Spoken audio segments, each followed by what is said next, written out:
वो बच्ची खुश हो जाती है। ये देखकर रेंतारो भी खुश होने लगता है। वो सोचता है सच में वागुरी ऐसी ही है। वो सबकी मदद करती है। वागुरी उससे उसका नाम पूछती है। वो अपना नाम मीका चान बताती है। फिर वागुरी उसे रेंतारो से मिलाती है। वो रेंतारो को देखकर डर जाती है। रेंतारो उसे अपना नाम बताता है, लेकिन बच्ची डरते हुए उसे रिन चान कहने लगती है। वागुरी ये सुन के हंसने लगती है। इसके बाद वागुरी बच्ची को रेंतारो के पास रुकने के लिए कहती है और खुद उसके पेरेंट्स को ढूंढने चली जाती है। हम देखते हैं कि रेंतारो और वो बच्ची वहीं बैठकर वागुरी का इंतजार करने लगते हैं। वो बच्ची कहती है मुझे माफ करना, मैंने आप लोगों को परेशान किया। रेंतारो कहता है अरे कोई बात नहीं, सब ठीक है। फिर वो कहती है मैंने आप लोगों की डेट खराब कर दी। ये सुनकर रेंतारो शॉक हो जाता है और कहता है अरे नहीं, हम डेट नहीं कर रहे। फिर मीका चान कहती है मैं भी रेकी चान के साथ डेट पर जाना चाहती हूँ। रेंतारो पूछता है ये रेकी चान कौन है, तुम्हारा क्लासमेट है क्या? वो कहती है हाँ, आपने सही कहा, मैं उसे बहुत पसंद करती हूँ।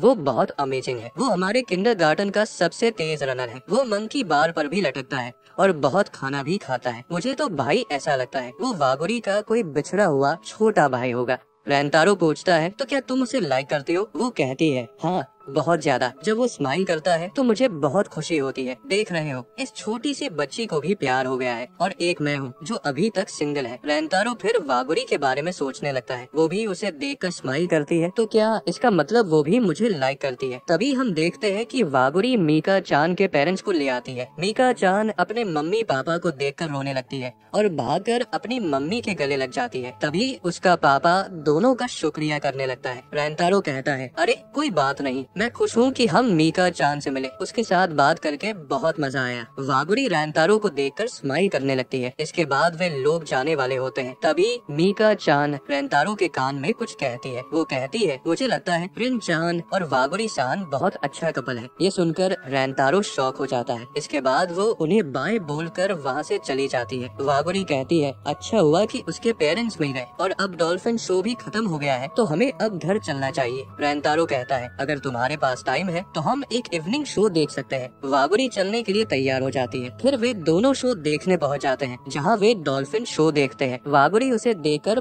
बहुत खुश होती है। वो रेंतारो से कहती है जब तुमने मुझसे थैंक यू गिफ्ट के बारे में पूछा था तो मुझे समझ नहीं आया कि मैं क्या मांगू। फिर जब हमने डिसाइड किया कि हम घूमने चलेंगे तो मैं उस समय बहुत ज्यादा खुश हो गई थी। आज के लिए तुम्हारा बहुत बहुत शुक्रिया, मुझे आज बहुत मजा आया। रेंतारो उसे देखकर सोचता है मैंने कभी इमेजिन भी नहीं किया था कि मैं कभी ऐसा कुछ महसूस करूंगा, लेकिन मुझे अब सब साफ समझ आ गया है। मैं अब इस एहसास को इग्नोर नहीं कर सकता। लगता है मुझे वागुरी सान से प्यार हो गया है। फिर इसके बाद हम देखते हैं कि रेंतारो स्कूल जा रहा होता है, जहां उसे देख के लोग पता नहीं क्यों काफी डर रहे थे। स्कूल में भी यही हाल होता है। वहीं पर ओसामी का हाल काफी खराब होता है। वो कहता है पता नहीं ये बारिश का मौसम कब खत्म होगा। फिर वो कहता है ये रेंतारो कहाँ है, आज वो काफी लेट हो गया है। तभी एकदम से रेंतारो की एंट्री होती है, जिसे पता नहीं क्या हुआ है, काफी भयानक लग रहा था। अयातो उसे गुड मॉर्निंग कहता है और पूछता है रेंतारो तुम्हें कुछ हुआ है क्या? तुम्हारी एंट्री भी काफी खतरनाक थी। तभी रेंतारो काफी भयानक तरीके से उसे गुड मॉर्निंग बोलता है, जिसे देखकर सब लोग हैरान हो जाते हैं और कहते हैं तुम्हारी आंखें सूजी सूजी लग रही है। रेंतारो कहता है क्या मैं अजीब दिख रहा हूँ? सब लोग एक साथ बोलते हैं हाँ तुमने सही कहा। फिर साकू कहता है तुमने आज ब्लेजर क्यों पहना है? आज से तो हमारी यूनिफॉर्म चेंज हो गई है। रेंतारो कहता है हाँ यार तुमने सही कहा। फिर अयातो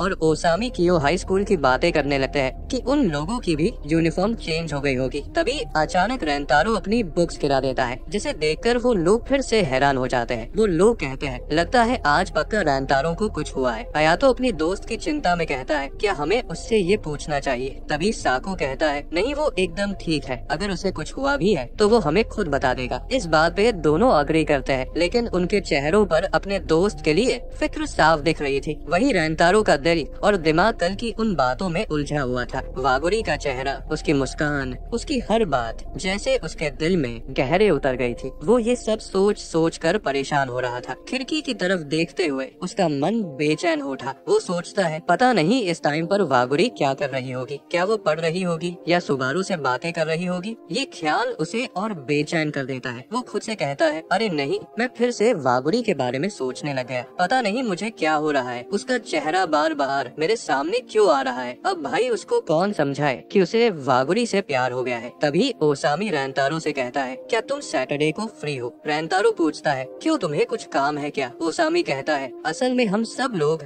तुम्हारे घर चलने का प्लान बना रहे हैं और वैसे भी हमारे मिड टर्म एग्जाम भी खत्म हो गए हैं, तो हमने सोचा कि क्यों ना थोड़ी मस्ती की जाए, और हमने अभी तक तुम्हारा घर भी नहीं देखा है तो वो भी देख लेंगे। रैंतारो इस बात पर थोड़ा कंफ्यूज हो जाता है क्योंकि वो नहीं चाहता था कि उसके दोस्तों को उसकी बेकरी की शॉप के बारे में पता लगे। उसे याद आया कि कैसे कुछ लड़कियों ने उसकी बेकरी शॉप का मजाक उड़ाया था। वो नहीं चाहता था कि उसके दोस्तों को उसकी फैमिली की सच्चाई पता चले। रैंतारो के चेहरे की उदासी देखकर ओसामी कहता है, अगर तुम नहीं चाहते तो कोई बात नहीं, हम कहीं और चलेंगे। रैंतारो अपने दोस्तों को देखता है, उनके चेहरों पर सच्ची दोस्ती की चमक थी। वो सोचता है, मैंने इनसे अपनी फैमिली की बातें क्यों छुपाई, ये तो मेरे दोस्त हैं, क्या मुझे इनसे सच छुपाना चाहिए? उसका दिल जैसे उसे हिम्मत दे रहा था। तभी ओसामी उसके परेशान चेहरे को देखकर कहता है, कोई बात नहीं रैंतारो, हम मेरे घर पर चलेंगे। तभी रैंतारो अपने डर को पीछे छोड़ते हुए कहता है, नहीं ठीक है, हम मेरे घर पर ही चलेंगे, मैं अपने पेरेंट्स से भी पूछूंगा। ओसामी ये सुनकर इतना खुश हो जाता है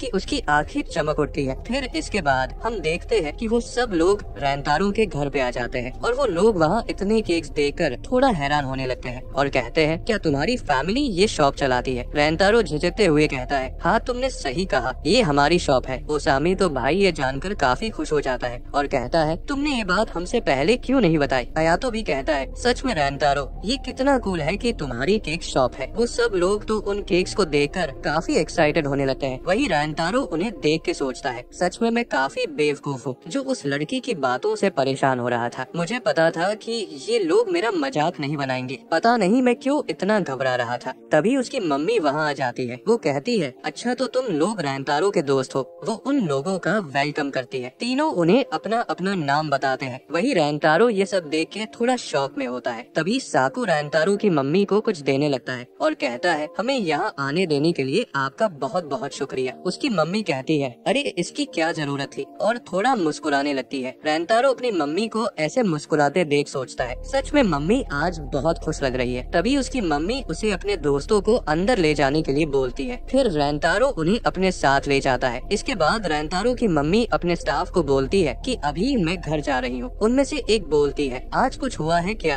आपका मूड काफी अच्छा लग रहा है। वो कहती है, आज मेरा बेटा पहली बार अपने दोस्तों को यहाँ लेके आया है। उसकी ये बात सुन के इन लोगों को भी यकीन नहीं होता कि रैंतारो भी ऐसा कर सकता है, क्योंकि रैंतारो ने ऐसा पहले कभी नहीं किया था। तभी उसकी मम्मी को किसी की आवाज आती है और वो कौन है आपको थोड़ी देर में पता चल जाएगा। इसके बाद रैंतारो की मम्मी वहाँ से चली जाती है। वही रैंतारो के दोस्त उसके घर को देख के काफी एक्साइटेड हो रहे थे। तभी ओसामी रैंतारो के बचपन की फोटो देखने लगता है। वो पूछता है, तुम्हारे बगल में ये जो खड़ा है, क्या वो तुम्हारा बड़ा भाई है? इससे हमें पता चलता है कि रैंतारो का एक बड़ा भाई भी है। अयातो कहता है, सच में तुम्हारा बड़ा भाई तो बिल्कुल तुम्हारे जैसा ही है। वही रैंतारो को उन्हें अपने घर में लाकर थोड़ा अजीब सा लग रहा था। तभी रैंतारो की मम्मी उसे बुलाने लगती है। फिर रैंतारो जाता है तो देखता है कि वागुरी और सुबारू भी यहाँ जाते हैं। रैंतारो वागुरी को देखकर शॉक हो जाता है और कहता है, तुम यहाँ क्या कर रही हो? वागुरी कहती है, सॉरी हम अचानक से यहाँ आ गए। तभी उसकी मम्मी बताती है, ये लोग यहाँ केक खरीदने आए थे, इसलिए मैं इन्हें यहाँ ले आई। वहीं पर हम देखते हैं कि सुबारू काफी शर्मा रही होती है। उन दोनों को देख के बाकी सब लोग भी शॉक में होते हैं। रैंतारो की मम्मी कहती है, मैंने सुना कि तुम सब लोग दोस्त हो, तो क्यों ना आज एक साथ यहाँ पे लंच करो। वागुरी कहती है, सॉरी हम लोग तुम्हें परेशान कर रहे हैं। ओसामी कहता है, अरे इसमें परेशान होने की क्या बात है, तुम्हारा यहाँ स्वागत है। साकू कहता है, तुम स्वागत तो ऐसे कर रहे हो जैसे ये तुम्हारा घर हो। वहीं पर सुबारू अभी भी काफी शर्मा रही थी। तभी रैंतारो की मम्मी कहती है वागुरी के साथ, क्या तुम भी कियो हाई स्कूल से हो? सुबारू कहती है, हाँ और मैं सुबारू हूँ, आपसे मिलके अच्छा लगा। उसकी मम्मी उसे शुक्रिया करती है रैंतारो से दोस्ती करने के लिए। सुबारू भी खुश हो जाती है। वही रैंतारो वागुरी को देख के कल वाली बात याद करने लग जाता है, जिससे वो काफी ब्लश करने लगता है। इसके बाद हम देखते हैं कि रैंतारो की मम्मी खाना बना रही होती है और वही रैंतारो के दोस्त भी उनकी हेल्प करने लग जाते हैं। तभी वागुरी सुबारू से पूछती है, सुबारू मेरा आउटफिट तो ठीक है ना, कुछ अजीब तो नहीं लग रहा? वो कहती है, मैंने नहीं सोचा था कि आज ऐसा कुछ प्लान बन जाएगा लगा, नहीं तो मैं एक अच्छी सी ड्रेस पहन के आती। सुबारू उसे देखकर कहती है, वागुरी तुम काफी क्यूट लग रही हो। और सच में भाई इस टाइम पे वागुरी क्यूटनेस की महारानी लग रही थी। इसे देखकर तो मुझे नेजुको की याद आ गई, वो भी कभी कभी इसी तरह के क्यूट एक्सप्रेशन देती थी। वही रेंतारो ये देखकर सोचता है, वागुरी और सुबारू मेरे घर में है, मैंने तो ये कभी इमेजिन भी नहीं किया था। और वो तभी साकू को एक मुक्का मारता है। ये सीन सच में काफी फनी होता है। इसके बाद वो सब खाना खाने लगते हैं। रेंतारो सोचने लगता है, आज तो मम्मी ने कुछ ज्यादा ही खाना बना दिया है, मुझे उन्हें इसके लिए थैंक्स करना होगा। वही रेंतारो के दोस्त खाना एंजॉय कर रहे होते हैं। इसके बाद रेंतारो की मम्मी वापस शॉप में चली जाती है। ओसामी रेंतारो से कहता है, मुझे तुमसे कुछ पूछना है, तुमने अपने बाल ब्लॉन्ड कब किए और तुमने कान में इयरिंग पहनना कब से शुरू किया? क्योंकि मैंने तुम्हारी बचपन की फोटो में देखा था कि तुम्हारे बाल पहले ब्लैक थे। रेंतारो उसे बताता है, ये मैंने 7वीं क्लास से शुरू किया है। फिर ओसामी पूछता है, पर भला तुमने ऐसा क्यों किया? रेंतारो कहता है, बस मैंने ऐसे ही कर लिया था, छोड़ो ना इस बात को। फिर सभी उसे बताने के लिए फोर्स करने लगते हैं। वागुरी भी कहती है, मुझे भी ये जानना है, मैं भी अब क्यूरियस हूँ ये जानने के लिए। ओसामी कहता है, चलो अब तो वागुरी भी जानना चाहती है तो तुम्हें अब तो बताना ही पड़ेगा। रेंतारो फिर काफी शर्माते हुए कहता है, पहले मुझे लगता था कि ब्लॉन्ड हेयर और इयरिंग काफी कूल लगता है, बस इसलिए मैंने ऐसा किया। हयातो कहता है, सच में ये तो काफी क्यूट सा रीजन है। साको कहता है, बस इसलिए तुमने अपना हेयर कलर चेंज कर लिया ताकि तुम कूल दिखो। रेंतारो कहता है, मैंने तो पहले ही बोला था कि कारण कुछ खास नहीं है, पर तुम लोग माने ही नहीं। फिर रेंतारो उन्हें बताता है कि तुम्हें भले ही ये थोड़ा अजीब लगे, पर शुरू से ही मेरे कोई दोस्त नहीं थे, मुझे स्कूल भी काफी बोरिंग लगता था। एक दिन मेरे पेरेंट्स मुझे एक शॉप पे लेकर गए जो एक फॉरेनर चलाता था। वहाँ केक्स काफी टेस्टी थे और वो शॉप भी काफी सुंदर थी। फिर जब मेरी नजर उसके मालिक पर गई जो केक्स बनाते हुए काफी खुश दिख रहा था, मैं उसे देखकर थोड़ा जेलस फील करने लगा। फिर मैंने सोचा एक दिन मैं भी उसकी तरह ऐसे ही खुश रहूंगा, इसलिए मैंने भी उसकी तरह अपने बाल कलर करने और इयरिंग पहनने का डिसाइड कर लिया। फिर जब मैंने इस बारे में अपने पेरेंट्स को बताया तो वो भी इसके लिए मान गए। उस टाइम मैंने सोचा कि शायद वो मना कर देंगे, और वैसे भी मुझे शुरू से ही हर चीज के लिए मना किया गया था। इसलिए उस दिन जब मम्मी ने वो सब करने के लिए हाँ किया तो पहली बार मुझे काफी खुशी हुई। फिर इसके बाद जब मैंने अपने बालों का कलर चेंज किया तो सब लोग मुझसे और भी ज्यादा दूरी बनाने लग गए, इसलिए मैंने भी लोगों से दूरी बनानी शुरू कर दी। मिडिल स्कूल में तो लोग मुझसे आंखें भी नहीं मिलाते थे। उसकी ये बातें सुन के सब लोग थोड़ा इमोशनल हो गए थे। फिर ओसामी पूछता है, तो क्या तुम बचपन से अब तक इतना बदल गए हो? रेंतारो कहता है, नहीं बस बाल और इयरिंग के अलावा कुछ नहीं बदला। ओसामी कहता है, फिर तो उस टाइम उन लोगों ने तुम्हें कभी ठीक से पहचाना ही नहीं था, क्योंकि मैं होता तो तुमसे दोस्ती जरूर करना चाहता, तुम काफी अच्छे इंसान हो। ओसामी की ये बात सुन के सब लोग काफी खुश होते हैं। सच में भाई अगर इन जैसे दोस्त लाइफ में मिल जाए तो फिर मुझे और कुछ नहीं चाहिए। इसके बाद वागुरी भी कहती है, अभी जो ओसामी ने कहा मैं भी वैसा ही सोचती हूँ और मैं बहुत खुश हूँ कि मैं तुम जैसे वंडरफुल और काइंड इंसान की दोस्त हूँ। रेंतारो उनकी ये सब बातें सुन के थोड़ा भावुक होने लगता है। इसके बाद वागुरी सभी को थोड़ा और खाना देने लगती है। वहीं पर हम देखते हैं कि रेंतारो की मम्मी ये सब सुन रही होती है। तभी हमें उस टाइम का सीन दिखाया जाता है जब रेंतारो अपनी मम्मी से कह रहा था, मम्मी मैंने बहुत कोशिश की पर कोई भी मुझसे दोस्ती नहीं करना चाहता, इसलिए अब मैं सब छोड़ रहा हूँ, मुझे अब कोई दोस्त नहीं बनाने। फिर उसकी मम्मी बताती है, उस दिन जब उसने कहा कि वो कुछ करना चाहता है तो उस दिन मुझे लगा कि इसने काफी हिम्मत की है कुछ करने की, तो मुझे उसे मना करना ठीक नहीं लगा। इसलिए मैंने सोचा कि पहले मैं अपने बाल कलर करवा लेती हूँ ताकि उसको ये करवाने में आसानी हो। उसका पापा कहता है, मुझे उम्मीद है एक दिन रेंतारो ये सब जरूर समझेगा। सच में भाई ये सीन काफी इमोशनल था। फिर सीन प्रेजेंट में आता है। उसकी मम्मी उसके दोस्तों को देखकर खुश हो रही थी और सोचती है, आखिर मेरा सपना सच हो गया, मैं बस यही चाहती हूँ कि रेंतारो खुश रहे और बहुत सारे दोस्त बनाए। इसके बाद वो उन लोगों को खाने के लिए केक देने लगती है। वागुरी तो भाई वो केक देकर काफी एक्साइटेड हो जाती है। फिर उसकी मम्मी उन्हें वो केक देकर वहाँ से जाने लगती है। तभी रेंतारो उन्हें रोकता है और उनका धन्यवाद करता है। उसकी मम्मी ये सुन के थोड़ी भावुक हो जाती है और फिर वहाँ से चली जाती है। इसके बाद हम देखते हैं कि ओसामी और साको वीडियो गेम खेल रहे होते हैं जिसमें ओसामी जीत जाता है। साको बेचारा उदास हो जाता है। तब ओसामी उससे कहता है, अरे कोई बात नहीं भाई, अगली बार तुम पक्का जीत जाओगे। तभी अयातो कहता है, वागुरी तुम गेम खेलने में कैसी हो? वागुरी कहती है, उतनी अच्छी तो नहीं हूँ पर कभी कभी खेल लेती हूँ। उसकी ये बात सुन के रेंतारो कहता है, मुझे पता है तुम अच्छा ही खेलती होगी। जिसे सुन के वागुरी स्माइल करने लगती है। फिर ओसामी पूछता है, रेंतारो क्या तुम भी केक शॉप में हेल्प करते हो? रेंतारो जवाब देता है, हाँ हाँ, कभी कभी कर देता हूँ, पर तुम ऐसा क्यों पूछ रहे हो? ओसामी कहता है, मुझे लगा तुम समर ब्रेक में बिजी रहोगे। रेंतारो कहता है,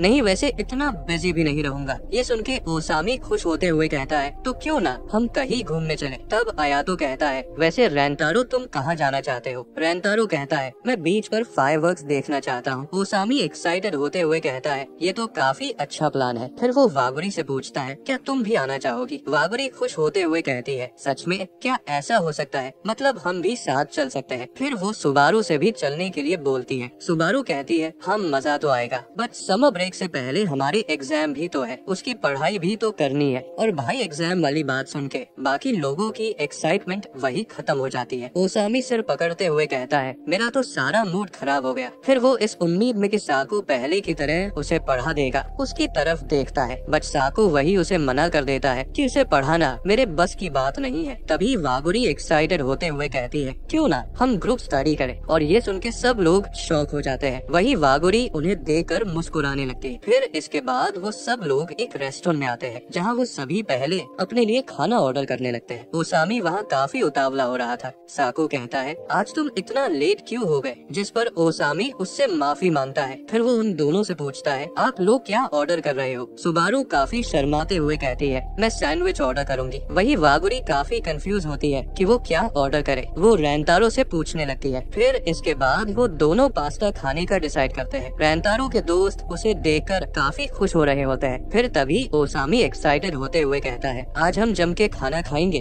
और खूब पढ़ाई करेंगे। वागुरी भी उसके साथ एक्साइटेड होने लगती है। आपको तो पता ही है वागुरी को खाना कितना पसंद है। फिर इसके कुछ टाइम बाद उनका खाना हो जाता है। तब वागुरी कहती है, ठीक है तो अब पढ़ाई स्टार्ट करते हैं। तभी सुबारू उसके कान में ओसामी के बारे में कुछ कहती है। फिर हम देखते हैं कि ओसामी तो वहाँ पर घोड़े बेचकर मस्त सो रहा होता है। सच में यार, ओसामी तो बिल्कुल मेरे जैसा है। ऐसे ही मैं भी पढ़ाई का नाम आते ही सो जाता था। तभी साकू उसे जगाने लगता है और कहता है, तुम अभी थोड़ी देर पहले तो काफी एक्साइटेड थे और अभी इतना जल्दी सो गए। फिर रेंतारो वागुरी से कहता है, लगता है इसने कल देर रात तक पढ़ाई की थी। जिसके बाद वागुरी कुछ सोचती है और कहती है, अरे ओसामी सुनो, क्या तुम्हें पता है इस रेस्टोरेंट में काफी अच्छी आइसक्रीम मिलती है, तो क्यों ना हम गोल सेट करें और फिर रिवॉर्ड के रूप में आइसक्रीम खाएं। ओसामी तो भाई ये सुन के फिर से एक्साइटेड हो जाता है। ये देख के बाकी सब हैरान होकर सोचते हैं, ये दोनों तो ऐसे लग रहे हैं जैसे वागुरी इसकी मम्मी हो और ओसामी कोई छोटा बच्चा हो। सच में सीन काफी फनी होता है। इसके बाद वागुरी रेंतारो से कहती है, रेंतारो अगर तुम्हें कुछ समझ ना आए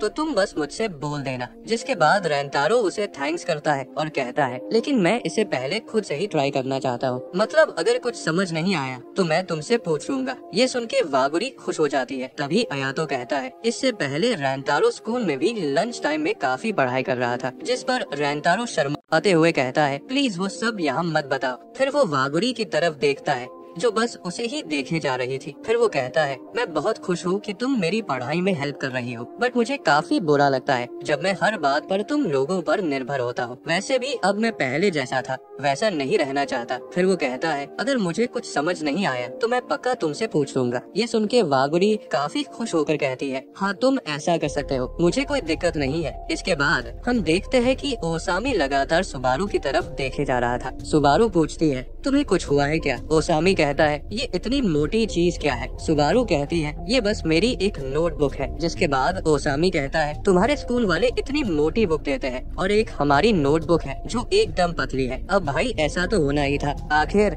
सरकारी टाइप स्कूल से आप उम्मीद भी क्या कर सकते हो। वहीं पर ये देखकर सुबारू भी थोड़ी हैरान होती है। फिर ओसामी कहता है, सच में तुम्हारा स्कूल तो काफी शानदार है। तभी अयातो कहता है, चलो अब थोड़ा पढ़ाई पर भी फोकस कर लो। हम देखते हैं कि सुबारू अभी भी शौक में होती है और सोचती है, ऐसी नोटबुक तो मैं बचपन में यूज करती थी। इसके बाद हम लोग देखते हैं कि सब लोग पढ़ाई करने में काफी बिजी होते हैं। तभी रेंतारो वागुरी से कुछ पूछने वाला होता है, पर उसके चेहरे को देखकर रुक जाता है। वागुरी इस टाइम पर पढ़ाई करते हुए काफी क्यूट दिख रही थी। तभी वागुरी ये नोटिस करके बोलती है, सॉरी मैंने सुना नहीं, तुम्हें कुछ पूछना है क्या? फिर रेंतारो उसे अपनी प्रॉब्लम दिखाने लगता है। रेंतारो सोचने लगता है, इसका अभी जो एक्सप्रेशन था वो बिल्कुल पहले की तरह था, एकदम क्यूट। तभी वागुरी कहती है, तुम्हें सब समझ तो आया ना जो अभी मैंने समझाया? रेंतारो तो अपने ख्यालों में खोया हुआ था, इसलिए उसने ध्यान ही नहीं दिया कि वागुरी ने अभी क्या समझाया। वो कहता है, क्या तुम प्लीज एक बार और समझा दोगी? वागुरी मुस्कुराते हुए कहती है, हाँ क्यों नहीं। फिर वो उसे शुरू से समझाने लगती है। हम देखते हैं कि सुबारू को वागुरी से कुछ पूछना था, बट वागुरी को बिजी देख वो रुक जाती है। तभी ओसामी कहता है, सुबारू तुम्हें कोई प्रॉब्लम है क्या? सुबारू कहती है, एक क्वेश्चन है जो मुझे समझ में नहीं आ रहा। ओसामी उसे दिखाने के लिए बोलता है। फिर जैसे ही वो सवाल देखता है उसकी बत्ती बुझ जाती है। ये पूछ तो ऐसे रहा था जैसे सॉल्व ही कर देता। तभी वो घबराते हुए बाकी दोस्तों से कहता है, देखो दोस्तों, इसमें कुछ मंत्र लिखे हुए हैं। अयातो कहता है, अबे गधे, तेरे बस की बात नहीं है इसे समझना, तो चुपचाप उसकी बुक वापस लौटा दे। जिसके बाद ओसामी बुक वापस दे देता है और कहता है, सॉरी, मुझे तो इसमें कुछ भी समझ नहीं आ रहा। सुबारू कहती है, अरे कोई बात नहीं। तभी साको कहता है, मुझे दिखाओ तुम्हें किसमें दिक्कत आ रही है। जिसके बाद साको उसे फटाक से सॉल्व करके दे देता है। ये देखकर सुबारू तो काफी ज्यादा शॉक हो जाती है। वही ओसामी तो भाई पागल होते हुए कहता है, साको ने आखिर इतनी खतरनाक बुक का प्रॉब्लम कैसे सॉल्व कर दिया? तुम्हें तो ऐसे सरकारी स्कूल में बिल्कुल भी नहीं होना चाहिए। साको कहता है, मुझे इससे कोई फर्क नहीं पड़ता, मेरे लिए चिदोरी स्कूल ही ठीक है। वहीं पर सुबारू कहती है, ये तुमने इतनी आसानी से कैसे सॉल्व कर दिया? साकू अजीब सा फेस बना के कहता है, अब इसमें इतनी भी क्या दिक्कत थी, बस इसमें एक फॉर्मूला ही तो लगाना था। तभी अयातो कहता है, साकू तुम बुरा मत मानना, बट तुम दूसरों को पढ़ाने में एकदम बेकार हो। ये सुन के साकू तो भाई सदमे में चला जाता है। फिर वो रैंतारो से इसके बारे में पूछता है। रैंतारो कहता है, वैसे हम लोग ही इतने डफर हैं, इसमें तुम्हारी कोई गलती नहीं है। उसकी ये बात सुन के साकू को और भी ज्यादा सदमा लगता है। सब लोग कहते हैं, साकू तुम काफी कोशिश करते हो ताकि हमें समझ आ जाए, बट हम ही इतने डफर हैं जो कुछ समझ नहीं पाते। तो तुम फिक्र मत करो। मतलब देखा जाए तो साकू काफी इंटेलिजेंट है, पर वो दूसरों को समझाने में बिल्कुल भी अच्छा नहीं था। फिर इसके बाद साकू एकदम से जोश में आ जाता है और सुबारू की बुक ले लेता है और कहता है, ठीक है, तो मैं अब तुम्हें काफी अच्छे से एक्सप्लेन करता हूँ। जिसके बाद वो उन्हें समझाता है और पूछता है, तो बताओ तुम्हें कुछ समझ आया कि नहीं? दोनों को देखकर तो ऐसा लगता है कि उन्हें कुछ समझ नहीं आया। जिसके बाद तो साको और भी गहरे सदमे में चला जाता है और कहता है, ठीक है, तो अब मैं घर जा रहा हूँ। सब लोग उसे रोकने लगते हैं और फिर उसके लिए आइसक्रीम ऑर्डर कर देते हैं ताकि उसका दिमाग थोड़ा ठंडा हो जाए। अगले दिन हमें स्कूल का सीन दिखाया जाता है। वो लोग अपने टेस्ट पेपर देखते हैं जिसमें उनके ठीक ठाक नंबर आए होते हैं। ओसामी तो खुशी के मारे रोने लग जाता है और कहता है, इस बार तो मुझे समर ब्रेक में स्कूल नहीं आना पड़ेगा। जिसके बाद वो अयातो को अपने मार्क्स दिखाकर कहता है, देखो इस बार मेरे मैथ्स में नंबर पहले से ज्यादा आए हैं। और फिर खुशी के मारे उछलने लगता है। अयातो दोनों को कंग्रेचुलेट करता है। इसके बाद हम देखते हैं कि कुछ स्टूडेंट रोते हुए कहते हैं, आखिर तुम लोगों ने इस बार टेस्ट कैसे पास कर लिया? हम तो सोच रहे थे कि इस बार साथ में एक्स्ट्रा क्लास चलेंगे। तभी ओसामी स्टाइल मारते हुए कहता है, माफ करना दोस्तों, पर इस बार मुझे काफी अच्छा टीचर मिला है। वो दोनों लड़के ये सुन के रोने लगते हैं। वो सोचते हैं कि साकू वो टीचर है और साकू के पास जाकर कहते हैं, प्लीज अगली बार हमें भी पढ़ा देना। साकू बेचारा कल वाली बात से अभी भी दुखी था। फिर ओसामी उन लड़कों से कहता है, ये अभी थोड़ा दुखी है तो तुम अभी इसे अकेला छोड़ दो। इसके बाद हम देखते हैं कि उनके टीचर क्लास में आ जाते हैं और फिर कहते हैं, अभी हमारे एग्जाम खत्म हो गए हैं और अभी समर ब्रेक भी शुरू होने वाला है, तो इस बार तुम लोग ब्रेक में क्या करने वाले हो? जिसके बाद सब लोग अपने अपने प्लान बताने लगते हैं। तभी एक लड़का बोलता है, फिर हमारी पढ़ाई का क्या होगा? टीचर कहते हैं, हाँ वो भी जरूरी है, बट अभी जो तुम्हारी स्टूडेंट लाइफ है तुम्हें उसे एंजॉय करना चाहिए। और वैसे भी जब तुम बड़े हो जाओगे और स्कूल लाइफ को याद करोगे तो तुम्हारे पास उसकी अच्छी यादें होनी चाहिए। ये तुम्हें फ्यूचर में भी काफी खुश रखेगी। तो ठीक है, फिर अपना ब्रेक खूब एंजॉय करना। सच में यार, ये सुन के मुझे भी अपने स्कूल के दिन याद आ गए। अब सोचता हूँ उस टाइम पर मुझे भी खूब मस्ती करनी चाहिए थी। काश हमारे भी टीचर इनके जैसे होते। वैसे आप लोग अपनी कुछ स्कूल मेमोरीज कमेंट सेक्शन में शेयर जरूर करना। इसके बाद उनकी क्लास खत्म हो जाती है। सब लोग फिर घर जाने की तैयारी करने लगते हैं। तभी एक लड़का बोलता है, क्या हम लोग इसके बाद कहीं मस्ती करने चले? ओसामी एक्साइटेड होकर कहता है, वैसे कहाँ चलना है? तब एक लड़का कहता है, चलो हम लोग काराओं के चलते हैं। बाकी लोग भी अपने अपने आइडिया शेयर करते हैं। फिर ओसामी रैंतारो से पूछता है कि कहाँ जाना है। रैंतारो कहता है, ठीक है, तो हम बोलिंग करने चलते हैं। सब लोग तैयार हो जाते हैं। इसके बाद वो सब लोग वहाँ पर जा रहे होते हैं। एक लड़का कहता है, हम लोग टीम बनाकर खेलेंगे। दूसरा कहता है, फिर तो मैं रैंतारो की टीम में रहूंगा। रैंतारो उन्हें देखकर सोचता है, मैंने तो ऐसा कभी इमेजिन नहीं किया था कि हम स्कूल के बाद इतनी मस्ती भी करेंगे। फिर वो वागुरी के बारे में सोचने लगता है और कहता है ये सब कुछ वागुरी से मिलने के बाद हुआ है। इसके बाद हम वागुरी और बाकी लड़कियों को देखते हैं। उन्हें देखकर सब लोग रुक जाते हैं। तभी ओसामी चिल्लाते हुए उन्हें बोलने लगता है, पर साकू और अयातो उसे चुप कर देते हैं और कहते हैं अरे बेवकूफ, अगर बाकी लड़कियों को हमारे बारे में पता लगेगा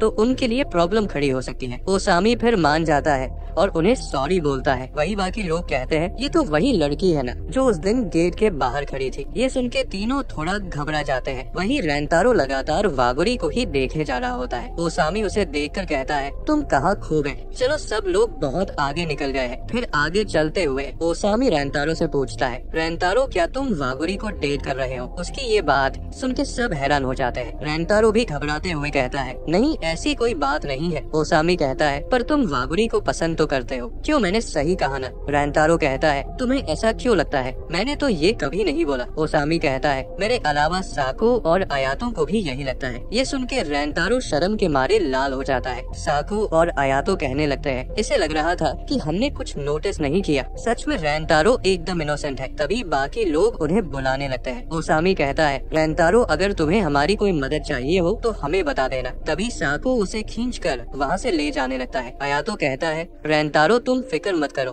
हम किसी को कुछ नहीं बताएंगे। इसके बाद रेंतारो शर्माते हुए सोचने लगता है क्या वागुरी ने भी ये नोटिस किया होगा। अगले सीन में हम देखते हैं कि वो लोग बोलिंग करने आ जाते हैं। ओसामी वहाँ काफी अच्छा खेलता है। इसके बाद साकू की बारी होती है। सब सोचते हैं कि साकू इसमें एकदम बेकार होगा, बट साकू वहाँ पे स्ट्राइक कर देता है। सब लोग ये देखकर कहते हैं मुझे तो ये देखकर काफी जलन हो रही है। ये दिखने में अच्छा है, पढ़ने में अच्छा है और स्पोर्ट्स में भी अच्छा है। क्या ऐसा कुछ नहीं है जो ये नहीं कर सकता हो? तभी ओसामी कहता है ये वीडियो गेम खेलने में एकदम बेकार है। जिसके बाद वो खुश होते हुए कहते हैं ठीक है तो हम कभी वीडियो गेम खेलेंगे। फिर इसके बाद रेंतारो के खेलने की बारी आती है। हम देखते हैं कि रेंतारो का खेलने में बिल्कुल भी ध्यान नहीं होता है। वो तो बस वागुरी के बारे में ही सोचे जा रहा था। जिसके बाद वो बिल्कुल धीरे से बॉल फेंकता है और कहता है मुझे माफ करना, मैं नहीं खेल पाऊंगा। ओसामी की टीम कहने लगती है ऐसे तो तुम लोग हारने वाले हो। असल में उनके बीच पार्टी देने की बेट लगी होती है जो हारने वाले टीम को देनी पड़ेगी। फिर हम देखते हैं कि रेंतारो कोल्ड ड्रिंक पीने के लिए चला जाता है। अयातो उसे देखकर थोड़ा परेशान होने लगता है। रेंतारो वहाँ जाकर सोचने लगता है आज मैंने काफी गड़बड़ कर दी, मेरी वजह से हम हार जाएंगे। इसके बाद वो फिर से वही बात सोचने लगता है जो ओसामी ने उससे कही थी।